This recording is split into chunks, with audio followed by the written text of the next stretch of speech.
I'm the Grove Street Lodger, and I'm a huge Samuel Johnson fan. Such a big Samuel Johnson fan that I've actually painted a picture of the two of us sharing Pringles on my couch. If you ask most English people about Samuel Johnson, they'll probably know three things. One, that he wrote a dictionary. Two, that he said, if you're tired of London, you're tired of life, especially if they live in London, because that's a very overused quote. And three, he's that guy from that Blackadder episode. Now I'm going to do something I don't normally do. In fact, it's in the very DNA of this channel to not really nitpick. I want to be open to the needs of different transfers to different media and different times, but I've got a problem with this episode. It's such an unfair representation of Samuel Johnson and gets everything wrong. Now, I'm not saying I don't find it funny. In fact, it's the best episode of the third series. Though, to be fair, I think the third series is the weakest series of Blackadder. But it is very funny. It's just also really, really wrong. And today I'm going to go through why it's wrong in excruciating detail. Here goes. Blackadder, Series 3, Episode 2, Ink and Incapability. The first thing that's immediately wrong is the chronology. In this whole series, Blackadder is the butler of Prince George, and Prince George is revealed to be the later King George IV. In this episode, Johnson is friends with Shelley, Coleridge and Byron, and they also mention Jane Austen, who apparently is a Yorkshireman with a great big bushy beard. What this means is that everything is set at the end of the 18th century, into the 19th century. And Samuel Johnson just wasn't alive then. Two of the poets he hangs out with in this, who are grown men, weren't even born until after he died. And none of the characters, from George to the poets, were born at about the time he wrote the dictionary. He wrote the dictionary in the 1740s and 50s in the reign of King George II, who famously said how he hated poetry and paintings. He wasn't a very learned man. So all of that is wrong from the beginning. Now, why does Samuel Johnson get introduced into this episode at all? He's going to get patronage from Prince George, and Prince George is being told he's stupid, so he wants to look clever by patronising an intelligent book. Oddly, the dictionary was the only sort of work by Samuel Johnson that did have a patron, but Samuel Johnson had nothing to do with it. This is because, like most of his works, he was commissioned to do it. There was a consortium of editors who wanted to put a dictionary together, and they hired him and they paid him in advance. They also arranged for a patron. And at the very beginning of the project, when Samuel Johnson wrote a plan of how he was going to do it, it was addressed to that patron, who was called Lord Chesterfield. The project was supposed to take 3 years. It took 9. For some reason in this, they keep saying it took 10. It didn't. It took 9. And when they got to the end, Chesterfield hadn't helped at all. He hadn't lent any money. He hadn't lent any support. He'd had nothing to do with it. However, on the eve of publication, he put in a letter to a newspaper as a sort of puff piece, where he sort of welcomed it into his bosom, and he said he was the patron of it and that he supported it. The idea was to welcome it into the public. It was supposed to be a good gesture. But Samuel Johnson was furious that this man who had nothing to do with his 9 years' hard work suddenly swept in and took some of the credit. And in fact, Samuel Johnson wrote a letter to Lord Chesterfield. And here is some of it. To the Right Honourable the Earl of Chesterfield, not Lord. February the 7th, 1755. My Lord, I have been lately informed by the proprietor of the World that 2 papers in which my dictionary is recommended to the public were written by your lordship. To be so distinguished is an honour, which being very little accustomed to favours from the great, I know not well how to receive, or in what terms to acknowledge. When upon some slight encouragement I first visited your lordship, I was overpowered like the rest of mankind by the enchantment of your address, and could not forbear to wish that I might boast myself le vainqueur de la terre, that I might obtain that regard for which I saw the world contending.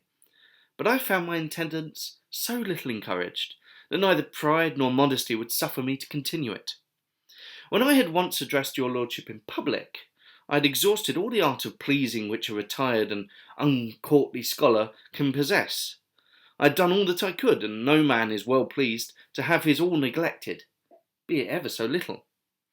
7 years, my lord, have now passed since I waited in your outward rooms, or was repulsed from your door, during which time I have been pushing on my work through difficulties of which it is useless to complain, and have brought it at last to the verge of publication, without one act of assistance, one word of encouragement, or one smile of favour. Such treatment I did not expect, for I had never had a patron before. The shepherd in Virgil grew at last acquainted with love, and found him a native of the rocks. Is not a patron, my lord, one who looks with unconcern on a man struggling for life in the water, and when he had reached ground encumbers him with help? The notice which you have been pleased to take of my labours, had it been early, had it been kind, but it had been delayed till I am indifferent and I cannot enjoy it, till I am solitary and cannot impart it, till I am known and do not want it. I hope it is no cynical asperity not to confess obligations where no benefit has been received, or to be unwilling that the public should consider me as owing that to a patron, which Providence has enabled me to do for myself. Having carried on my work thus far with so little obligation to any favourer of learning, I shall not be disappointed, though I should conclude it, if less be possible with less, for I have been long wakened from that dream of hope in which I once boasted myself with so much exultation. My lord, your lordship's most humble, most obedient servant, Sam Johnson. Which is Johnsonese for... So yeah, the whole going to get a patron thing, that's not Johnson. Before he arrives on the scene, we have Blackadder and Baldric talking about him. They say this.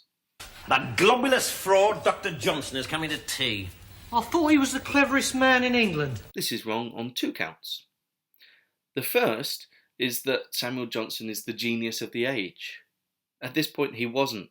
As it says in that, he was repulsed, he was ignored. He was anonymous.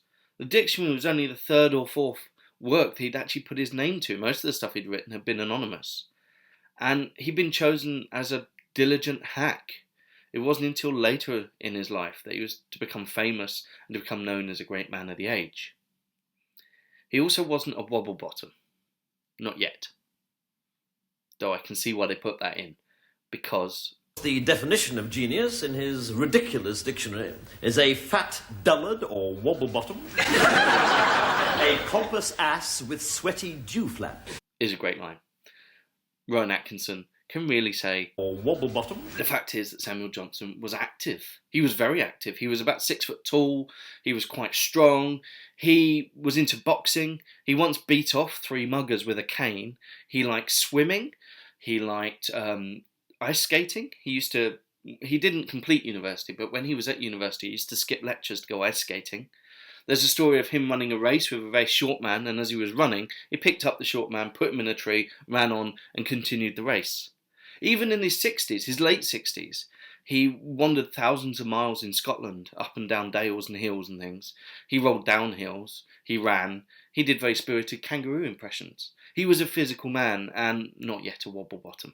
But hey, at least we get... or wobble bottom. It is in this discussion about 18th century writers that we get the description of Jane Austen with A great big bushy beard. she wasn't born yet, and we also get the information that James Boswell is the only real woman writing at the moment, and that's just because she wants to get inside Johnson's breeches. and actually I quite like that joke. This book here, which I was reading the letter from, is James Boswell's Life of Johnson. And if you look upon this picture here, a lot of people did think that James Boswell was a bit of an arse licker. Anyway, after all the build-up, here comes Johnson. Damn cold day. Indeed it is, sir, but a very fine one. For I celebrated last night the encyclopedic implementation of my premeditated orchestration of demotic Anglo-Saxon. The first thing you might notice, apart from the fact it's being played by Hagrid, is his voice. Now, Robbie Coltrane, who plays Samuel Johnson in this and who plays Hagrid, is in fact Scottish, but here he's putting on this posh English accent. That's not true. Samuel Johnson was from Lichfield, and he had a thick Staffordshire accent. In fact, people took the piss out of him for it. When he made punch, he used to say, "Who wants some punch?" And people took the piss of how he said punch, and how he said quite a few things. In fact, people took the piss of Samuel Johnson a lot, with this very quick, posh, know-it-all, blah, blah, blah, blah, blah, kind of Samuel Johnson. We instantly don't like him very much. He comes across as a bit of an arse. Real Samuel Johnson didn't exactly come across like that. Now, he was a bit of an arse sometimes, and he was a bit of a know-it-all. But immediate impressions were that he was not very clever at all. When Hogarth first met Johnson, he thought he was a simpleton being taken in for kindness. Now, the reason for this is because he suffered from a lot of illnesses. Modern scholars have said maybe OCD, maybe Tourette's, maybe OCD and Tourette's, and also he was half blind, half deaf, and he also suffered really, really deep depression. And he'd do all sorts of things. He'd rock on his chair. It was said he would never keep still. He'd often lean on one side. His hands were crooked. Sometimes when he won an argument, he'd start making whale noises. Pooh, pooh. And when he spoke, he often kept quite silent, except for the twitches and things, and then would just speak slowly. He spoke very slowly. I think blah, blah, blah, blah. The fact is, when most people met Johnson, they weren't ever scared of him or sorry for him. They didn't have this impression of this mega brain until they got to know him better. And, okay, we can't really... If we had this in the comedy series, it would seem like they were taking the mick a bit of the physically disabled. But Johnson was. How and why, people still debate that. But, yes, this arrogant know-it-all who's smooth, that wasn't Johnson. As for the sort of just barrage of verbiage, that's kind of fair enough, really. People at the time said that some of Johnson's writing was very, very verbal. It used a lot of Latin words. It used very long sentences. Later critics, there's one called Macaulay, who said he didn't write in English, he wrote in Johnsonese. And that he wrote the dictionary so that people could understand his other writing. And he wrote his other writing so people would turn to the dictionary. I think that's actually unfair. At the time he was writing this dictionary, he was writing these, the three of these. They're called The Rambler. They were anonymous under Mr. Rambler. And they're essays. They're about 1,700 words each. They're all first drafts because he never went back and redid any of them. And they're some of the best things ever written, ever. Because although he did use long words and he did use long sentences, he never wasted a word. I mean, the man was writing a dictionary. He knew how words work. And so, in one sentence of Johnson, you can get an argument, you get the rebuttal, and you get the reply. A whole sort of thesis, antithesis, synthesis in one sentence. There is in one sentence of a Rambler more ideas than I've read in whole books. And there is in one Rambler essay more ideas than some writers have had in their whole career. So yes, he was loquacious, and he did like a long word, but he didn't waste words the way he is in this. Here it is, sir, the very cornerstone of English scholarship. This book, sir, contains every word in our beloved language. Oh, every single one, sir? Every single word, sir. Oh, well, in that case, sir, I hope you will not object if I also offer the doctor my most enthusiastic contrafibularities. Contrafibularities, sir? It is a common word down our way. Now, of course, that's a good joke. I like that. Blackadder coming up with words to annoy Johnson. That's good. That's funny. Again, it's not accurate. Samuel Johnson never even claimed that his dictionary contained every single word in the English language. Why would he? It's impossible. Oh, blast my eyes! In my fury, I have left my dictionary with your foolish master. Go fetch it, will you? Sir, the prince is young and foolish, and has a peanut for a bread. Give me just a few minutes, and I will deliver both the book and his patronage. Oh, will you, sir? I very much doubt it. A servant who was an influence for the good is like a dog who speaks. Very rare. This is the closest to a Johnson quote in the episode. He was asked what he thought of a woman preaching, And he said it was a bit like watching a dog walk on its hind legs. It wasn't done very well, but it was surprising to see it being done at all. Now, people have taken this quote and then argued that Johnson was a misogynist.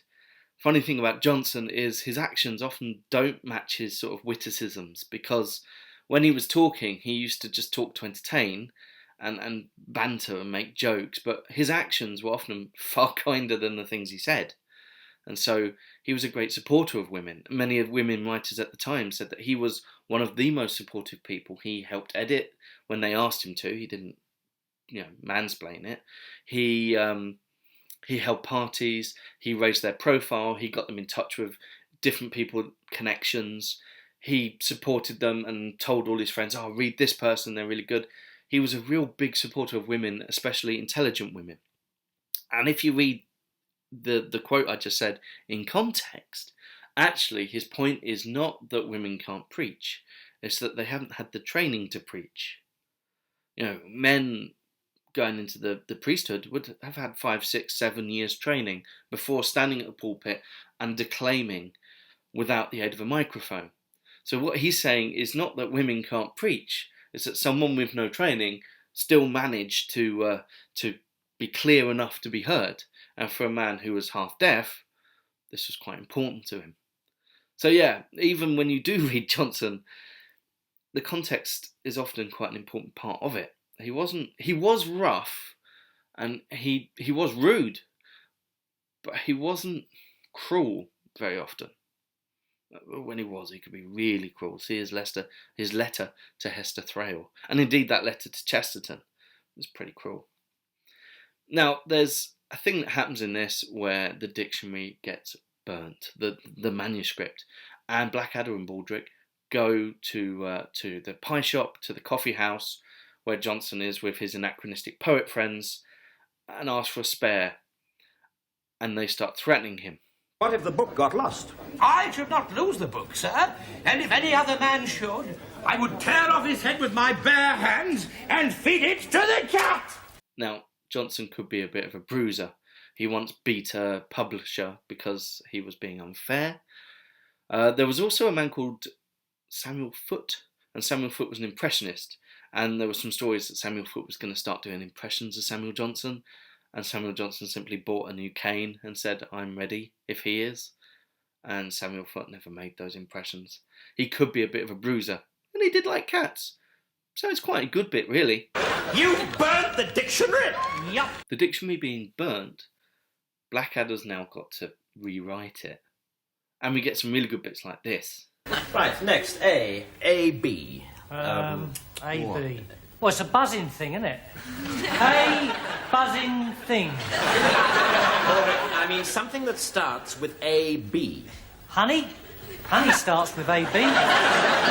He's right, you know, Blackadder. Honey does start with a B. And a flower, too. Yes, look, this really isn't getting anywhere.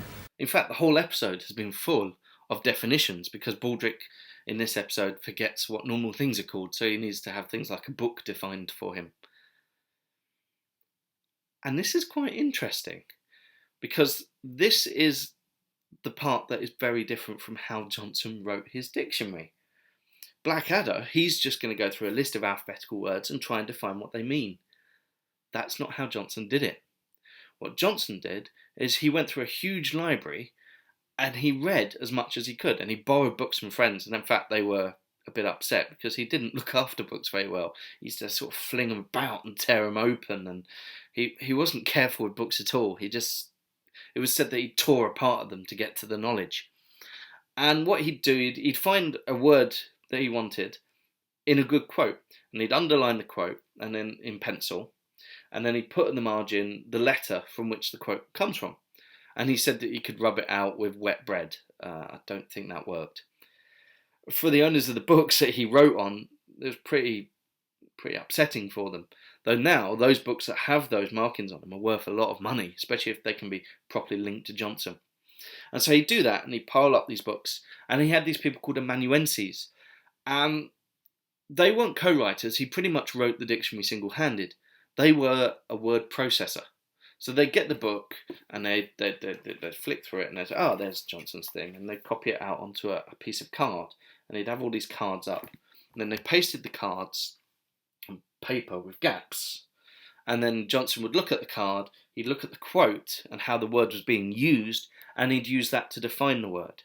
And so when you get a Johnson's dictionary, I don't have a full proper one, but I've got quite a few abridgments.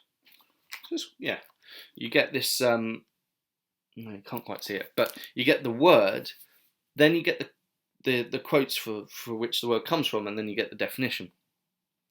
And the big thing about this was it changed the purpose of the dictionary. When he sat down to, well, he didn't sit down to write a dictionary, but when he was commissioned to write a dictionary, his aim was to fix the language, to make it solid and not moving. And as he tried to write a dictionary, what he realised is that language always moves, that language is transactional, and the only thing a lexicographer can do is record what a language already does. And so people who say, oh, it's not a proper word, it's not in the dictionary doesn't make it a proper word. The dictionary just records the language as it is being done. Which is why you can't remove demeaning words. There's this whole thing about removing demeaning terms for women from the dictionary. You can't do that because it's a record of how the language is being used. If you want to get rid of these demeaning words, you've got to use language differently. They've got it the wrong way round. And so this is Blackadder's fault. He's just trying to come up with definitions, which is not at all how Johnson did it. And actually it reveals to a big problem with the plot of this, because the whole plot is that the dictionary, the manuscript, gets burnt. There wasn't a manuscript. There was at no point a manuscript of the dictionary. There were these bits of paper, there were these cards, there were these notes, and they'd all be sent to the printers, and they didn't exist as a full text until they'd been at the printers and printed. So it just doesn't exist. So in some ways, the whole plot of this is not true, unfortunately. Oh well. It's a bloody three. Dr. Johnson doesn't want us to burn his dictionary at all. There's a point where Samuel Johnson describes the work and the sort of personal toil that he's had in his dictionary writing. My mother died, I hardly noticed. My father cut off his head and fried it in garlic in the hope of attracting my attention. I scarcely looked up from my work. My wife brought armies of lovers to the house, who worked in droves so that she might bring up a huge family of bastards. I cannot. Now, the fact is, his father had already died. His mother died shortly after, and he wrote a novel in order to pay for her funeral. His wife did die during. She didn't have loads of lovers. She preferred romance novels and gin. But she died, and it sent him into a depression that lasted for about 2 years. One of the reasons that the dictionary took 9 years rather than 3 years to make was he spent 2 years in a huge depressive funk in which he did very, very little. And when he got to the end of it, he did feel the pain of just working on these words for ages and ages at the expense of his life. And in his introduction, he talks about the gloom of solitude. And he says, I have protracted my work till most of those whom I wish to please have sunk into the grave, and success and miscarriage are empty sounds. I therefore dismiss it with frigid tranquillity, having little to fear or hope from censure or from praise. Then you die! Morning, everyone. You know, this dictionary really is a cracking good read. It's an absolutely splendid job. Prince George really enjoys the dictionary, and this is why. Tell me, sir, what words particularly interested you? Oh, nothing. Anything, really, you know. I see you underlined a few. Bloomers, bottom, burp, fart, fiddle, fornicate. Well, sir, I hope you are not using the first English dictionary to look up rude words. Now, there was a lady who came up to Samuel Johnson and said to him, I'm very glad to see there are no rude words in your dictionary. To which he replied, so you've been looking for them. That's what all the other ones will be used for. So I said there were 3 things most English people know about Johnson. There's a 4th, and it's that the word sausage is not in the dictionary. Sausage? Sausage! Blast your eyes! Oh. Well, I didn't think it was that bad. I think you'll find he left sausage out of his dictionary. Oh, and aardvark. Samuel Johnson's definition of the word sausage. A roll or ball made commonly of pork or veal and sometimes of beef, minced very small with salt and spice. Sometimes it is stuffed into the guts of fowls and sometimes only rolled in flour. There you go. That is a definition of the word sausage. Aardvark's not there. Presumably, he hadn't found enough text with the word aardvark in it to include them in the dictionary. Medium-sized insectivore with protruding nasal implement. Doesn't sound much like a bee to me. It's an aardvark! Can't you see that, Your Highness? It's a bloody aardvark! Now, in terms of the real dictionary, there are some very famous definitions. One is for oats, which he describes as feeding the horses in England and feeding the people in Scotland. It's a little Scottish jab. He liked to wind up Scottish people. Most of his amanuenses, most of his his word processing people were Scottish, and so he liked to slip little jokes in there for them. There's also a definition for the word network, and it's described as completely. You need a dictionary to understand his definition of network. Anything reticulated or decussated at equal distances with interstices between the intersections. That's his definition of network. There was another one where he said pastern was the knee of a horse when it's actually the shoulder. And when asked, why did you get that wrong? He said, ignorance, madam. Just ignorance. He was prepared to know that his dictionary wasn't perfect. He wasn't this arrogant know-it-all. He knew it wasn't perfect, but it was as good as he could do, and he was proud of what he did. And that sort of sums him up for me. He tried his very, very best, and it is a very good dictionary. And Samuel Johnson is a very, very interesting person and a very good writer. And as funny as this episode is, the real man's way more interesting. You're just too marvelous